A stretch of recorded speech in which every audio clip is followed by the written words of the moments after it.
Your vehicle may be equipped with the convenience of power-folding rear seats. Available PowerFold rear seats make it quick and simple to fold the second and third row seats flat for additional cargo carrying space when needed.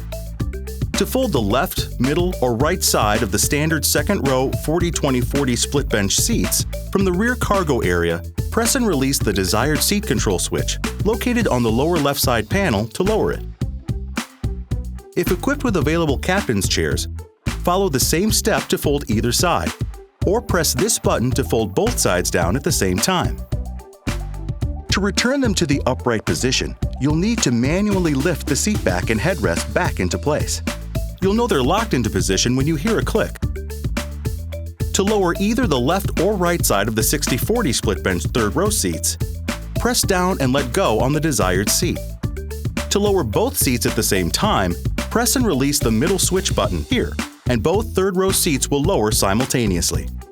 To return either or both seats to the upright position, simply press and release the top of the control switch until they return to the full upright position. One more thing, if a third row seat does not fold or unfold properly, you may need to reset them. To do so, using the same PowerFold control switch in the rear cargo area, press and hold the button until the seat folds and unfolds through one full movement. Do this a few times to be sure the reset is complete. Now it's ready to use. Any questions? Go to owner.ford.com.